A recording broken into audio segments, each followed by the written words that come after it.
전국 각지에서 중개보조원이 개입된 전세 피해 사례가 속속 드러나며 부동산 중개업계에 대해 곱지 않은 시선이 늘어나고 있는데요. 정부와 국회에서도 중개보조원 제도를 바로 잡아야 한다는 여론을 의식해서였을까요? 전세 피해 예방 대책의 일환으로 이 같은 내용이 포함된 개정 공인중개사법이 10월 19일부터 시행되는데요. 어떻게 바뀌는지 살펴보겠습니다. 안녕하세요. 부동산이 쉬운 사람들, 부시맨입니다. 우선 중개보조원이 어떤 직업인지부터 설명드려야겠는데요. 우리가 집을 구하기 위해 또는 내놓기 위해 부동산 중개사무소를 찾아가면 만나는 사람은 크게 자격증이 있는 공인중개사와 자격증이 없는 중개보조원, 이렇게 둘로 나눠집니다. 공인중개사는 다시 개업공인중개사와 직원으로 채용된 소속 공인중개사로 나뉘는데요. 현행법상 중개 과정에서 계약서를 포함한 각종 서식은 국가 자격이 있는 공인중개사만 작성할 수 있습니다. 중개보조원은 말 그대로 자격증이 없이 중개 업무를 보조하는 일을 하고요. 전화 수신 업무라던가 현장 안내, 일반 서무 같은 단순 업무만 할 수 있어요. 직무교육 4시간만 수료하면 대표 공인중개사가 시구청의 중개보조원으로 등록할 수 있습니다. 문제는 주요 중개 업무를 공인중개사만 할 수 있는데도 여러 금전적 이해관계로 중개보조원이 공인중개사를 대신해 계약서나 서식 작성과 같은 주요 중개 업무를 하는 경우가 있다는 겁니다.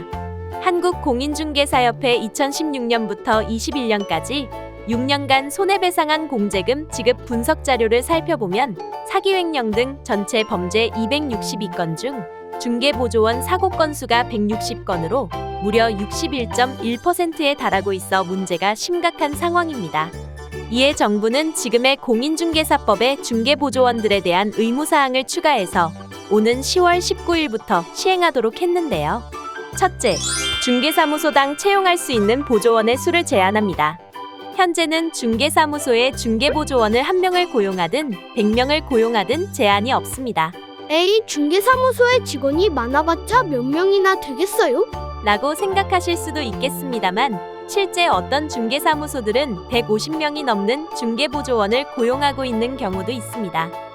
성과급 형식으로 임금은 지급되고 당연히 과잉 경쟁으로 인해 무리한 계약과 부작용도 생길 수 있습니다. 고용인에 대한 관리도 어렵고요.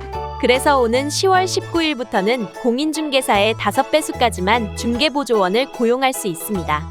어느 중개사무소에 근무하는 공인중개사가 2명이라면 10명까지만 보조원을 고용할 수 있는 거죠. 이 기준에 맞지 않는 기존 중개사무소는 법이 시행되고 3년 이내인 2026년 10월 19일까지 이 조건을 충족해야 합니다. 둘째, 소비자에게 본인이 중개보조원임을 사전에 고지해야 합니다. 중개사무실을 찾아가면 중개사, 실장, 소장 등으로 불리는 사람들도 많던데. 맞습니다. 소비자 입장에서는 이들의 명칭만으로 누가 자격증이 있는 공인중개사고 누가 없는 보조원인지 알 수 없겠죠? 그래서 불미스런 사안을 미연에 방지하는 차원에서 오는 10월 19일부터는 본인이 직접 중개보조원임을 의뢰인에게 고지토록 의무를 부과했습니다. 고지 방법이나 입증 책임의 소지가 명확치 않고 규제의 실효성에 의문을 제기하는 목소리도 있습니다만 좋은 취지로 법이 개정됐으니 잘 지켜지도록 노력해야겠습니다. 최근에는 행정관청에 서류상 중개사무소만 등록해놓고 물건지 현장이나 카페 등에서 중개를 하는 사례도 속속 발견되고 있습니다. 공인중개사법에서는 중개사무소 내부 잘 보이는 곳에 공인중개사 자격증과 사무소 개설 등록증, 공제증서와 사업자 등록증, 보수요율표 등을 게시토록 하고 있는데요. 중개를 의뢰하실 때는 중개사무소 내부에 이 같은 게시물들이 걸려 있는지 꼼꼼히 살펴 거래사고를 사전에 방지하는 지혜가 필요하겠습니다.